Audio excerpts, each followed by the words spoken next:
লখনৌ থেকে অযোধ্যার দূরত্ব ১৩৫ কিলোমিটার। আর সেখানে কি এবার অযোধ্যাকাণ্ড ঘটতে চলেছে? ত্রেতা যুগে ছিলেন কৈকেয়ী, রাজা দশরথের দ্বিতীয় স্ত্রী। মন্থরার পরামর্শে মোক্ষম সময়ে দশরথের কাছে ২ শর্ত রেখে রামের বদলে ছেলে ভরতের রাজ সিংহাসনে বসানোর পথ প্রশস্ত করার চেষ্টা করেছিলেন তিনি। আর এ যুগে কি সেই কাজটাই করতে চাইছেন মুলায়ম সিংহ যাদবের দ্বিতীয় স্ত্রী সাধনা গুপ্ত?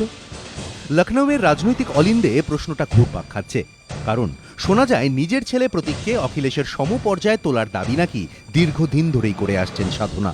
কিন্তু এখনও মুলায়ম সেই প্রতিশ্রুতি রাখেননি। তাই উত্তরপ্রদেশের বিধানসভা নির্বাচনের ঠিক মুখে সৎ ছেলে অখিলেশকে চাপে ফেলে নিজের ছেলে প্রতীকের ওপরে আসার পথ কি প্রশস্ত করতে চাইছেন মুলায়মের দ্বিতীয় স্ত্রী সাধনা? তাঁর অঙ্গুলি হেলনেই কি ছেলে অখিলেশের পরিবর্তে ভাই শিবপাল এবং সহযোগী অমর সিংহের দিকে ঝুঁকে রয়েছেন ৭৬-এর বৃদ্ধ মুলায়ম? তাঁর অবস্থা কি এখন রাজা দশরথের মতোই? নেপথ্যে কি কৈকেয়ীরূপী সাধনা? মুলায়ম ও তার প্রথম স্ত্রী মালতী দেবীর সন্তান অখিলেশ।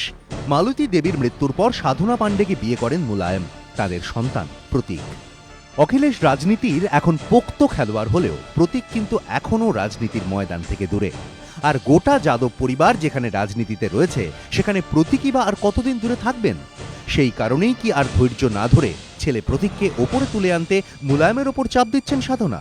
তাই কি সাধনার ঘনিষ্ঠ মন্ত্রী জিপি প্রজাপতিকে মন্ত্রিসভা থেকে সরানো মাত্র মুলায়ম অখিলেশকে রাজ্য সভাপতির পদ থেকে সরিয়ে দিয়েছিলেন? পরে জিপি প্রজাপতিকে মন্ত্রিসভায় ফিরিয়ে আনতে হয়েছে অখিলেশকে, কিন্তু তিনি রাজ্য সভাপতির পদ ফিরে পাননি।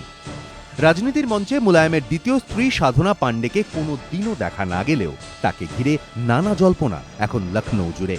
আর ঘুরে ফিরে একটাই প্রশ্ন, এবার কি তাহলে দশরথ কৈকেয়ী পর্বের প্রত্যাবর্তন হবে? এবিপি আনন্দ।